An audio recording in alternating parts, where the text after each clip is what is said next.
Well, good afternoon, everyone. So the Glasgow team to play the Bulls. Jamie Batty, number one. Johnny Matthews, Xander Ferguson, Richie Gray, Scott Cummings, Matt Ferguson, Rory Dodge, Jack Dempsey. Backs is George Horn, Tom Jordan, Kyle Steyn, and is also the skipper. Johnny Tupoluto, Hugh Jones, Sebastian Cancellieri, Josh Mackay. The replacements: George Turner, Nathan Macbeth, Ollie Kebble, Max Williamson, Ewan Ferry, Inko Venter, and Jamie Dobie and Duncan Weir.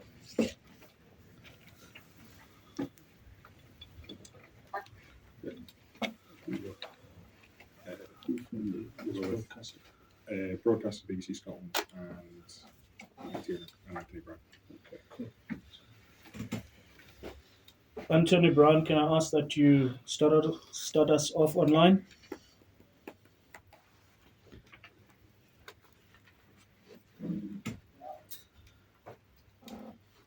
Anthony? Is that me, sorry?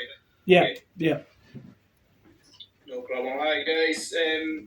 Just Franco, sum up how big a match this is for you in the context of your time at Glasgow. Yeah, obviously, last year we had that other final opportunity, and this is obviously the pinnacle of this season. So we're really looking forward to be a part of it. How much do you think you have developed and matured as a team over the past year since the Toulon game? Yeah, definitely a lot of lessons learned. I think out of the quarterfinal match last year against Munster at home, and obviously the final of the Challenge Cup last season. We've learned and grown. We've taken some of those learnings into our pre-season, and we took them through the whole season, and could apply some of them already. So looking forward now to face this next challenge, which is obviously the next step for us. Okay. Cheers. Eve McTiernan?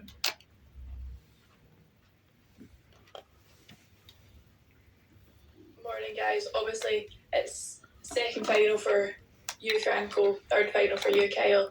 How do you keep from getting caught up in the emotion of this weekend? I think you just got to, we've got a really clear plan and a process that we put in place that's worked for us over the last 2 weeks, and I think it's just focusing on that plan and not getting carried away, just making sure that the focus stays in the moment, and you deal with that moment, and then move to the next one. It's again another very consistent team selection, only changes coming on the bench. How do you think this has fared you throughout the season? Well, yeah, obviously we have different objectives during the season. It's about getting new players to introduce to this level of play. It's about developing the squad. It's about freshness, enthusiasm. It's about managing 20 Scottish internationals to have everybody. It's a long season. If you include the World Cup preparation, these guys have been at it for a very long time. So obviously it was all built in to place to allow us now in the last part of the season to have the best available team out there to represent a very competitive squad.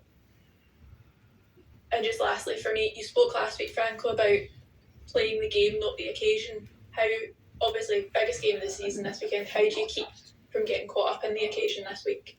Oh, I think we've learned a lot from last week's game. There was 20,000 Irish supporters at Thomond Park, and it was could have been intimidating, but I think we've taken a lot from that in our preparation for this week. We know that we will face a pretty hostile crowd over here as well, and it's just double the number that we've seen last week. So, but again, it's like Carl just mentioned now. It's just focusing on the task at hand and not get engulfed by the occasion.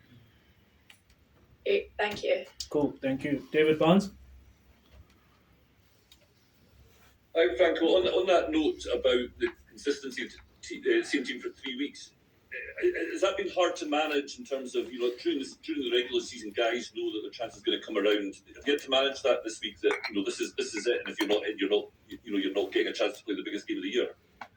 I think there was clear comms from the start. They were competing to play in the final from the start. No team in this competition set off just to participate. So the players was clearly communicated to everybody that everybody's got a chance to play in it, and everybody's got to perform at their best. And obviously, I've got a good relation with the players, and they would understand the process and the plan. And the players that's been selected must take that responsibility on board. They represent more than just the club and themselves, also their teammates that will have to deal with the disappointment of not being involved. Kyle, I've just spoken to Jake White, who was saying that when you guys played in the regular season, it was a different kind of pressure because you kind of were looking for 4 tries because you were trying to get back to the top league. This is, win or bust. Does that change your mindset coming into this game? No, not really. Look, I think there's been a lot of change in both teams over the last month. We've learned a lot of lessons from our trip here the last time and matured a lot as a side. But I think again, it comes down to having a plan and having a process and making sure that you don't let any of the external pressures sort of influence that. And I think the last 2 weeks has given us a lot of belief in that plan. Which gives us the confidence to back that plan again this week. And the last count I saw, Kyle, you had 25 friends and family coming to support you. Have you managed to boost that number any higher? Yeah, that's it. Our operations manager, Pump, I think if it's not my dad WhatsApping him, it's me WhatsApping him to make sure we've got enough tickets, and the requests keep coming in. So I think I'm not too sure how many Franco's got, but I think we've asked for over 35 tickets this time around. Thanks, Kyle. Stuart? Thanks for that. Franco, Jake White told us this morning that his message to his team this week has just been, let's just do what we did last week. Has that been your message, or have you focused more on where there's room for improvement from the Munster game? No, I don't think what we've done last week will be enough to beat the Bulls here. We'll have to make a step up. I think there's going to be a big challenge.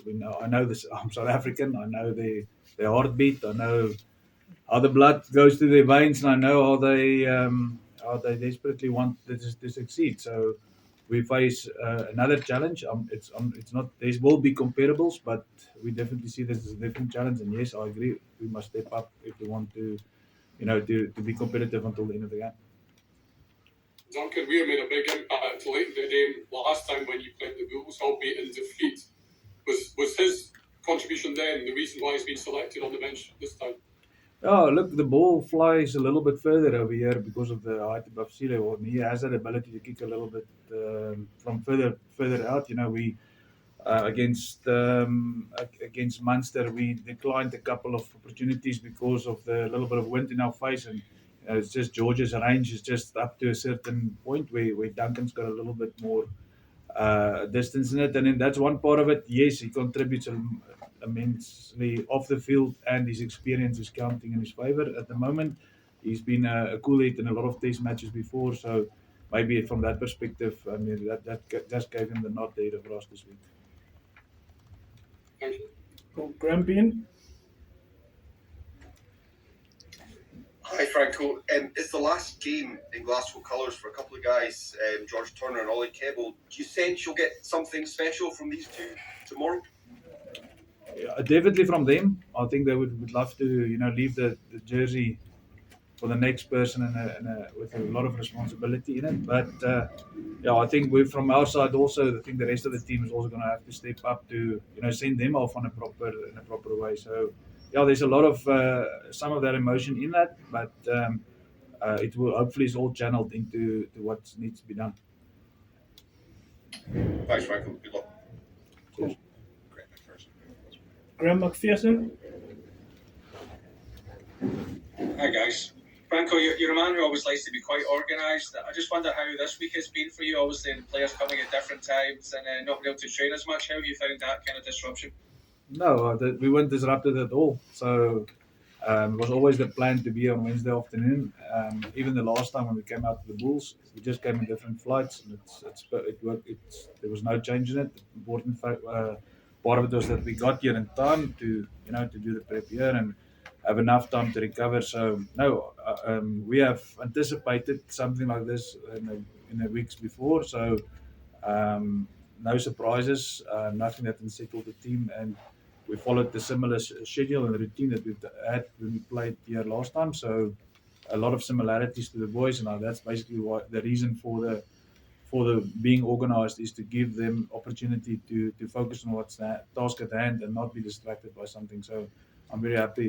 The preparation and the travel will not be an excuse this week. And Kyle, can I just ask you, is the same referee as last weekend? Did you have to try and get him on side after the way the match started against Munster? No, not really.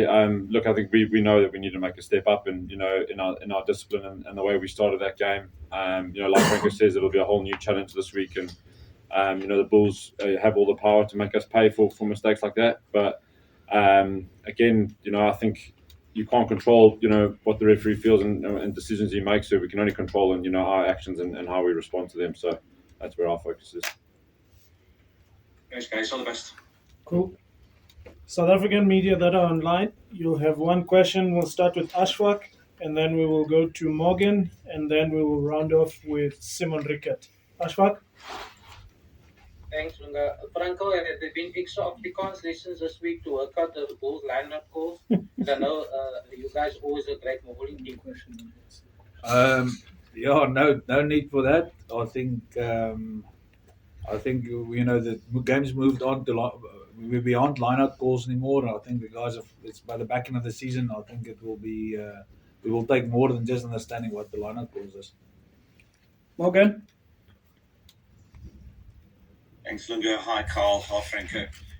Franco, this is not your first final at Loftus, 2007, if I remember correctly, but how special is this being able to bring a team over to play in a stadium where you actually played as a player as well? Yeah, look, it's fantastic. The Bulls was magnificent in my career as a player. I've had fond memories, and some of my best friends, came out of that 98 group or the period that I've been here. So, it's excellent to come out here.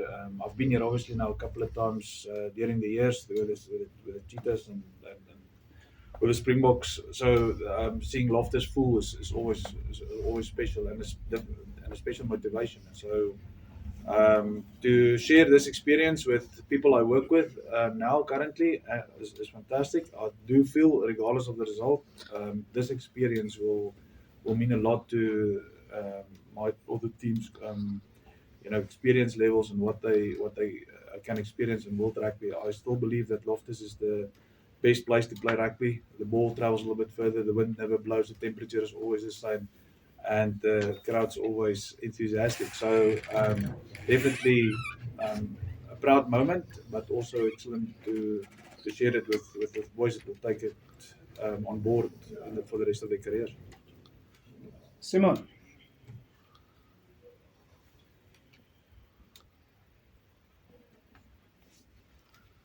Okay, Anemi. Thank you, Luca. I just have one question for Kyle. How do you erase the memory of your last visit to South Africa? What would your message be to your team members? Oh, no, we certainly won't erase it. It was only a month ago, and there were lots of valuable lessons, that can help us tomorrow. And I think we've used that by just trying to take those lessons to make sure that we grow as a team and grow with the decisions we make, and use it as fuel for tomorrow. Thank you. Recording stopped.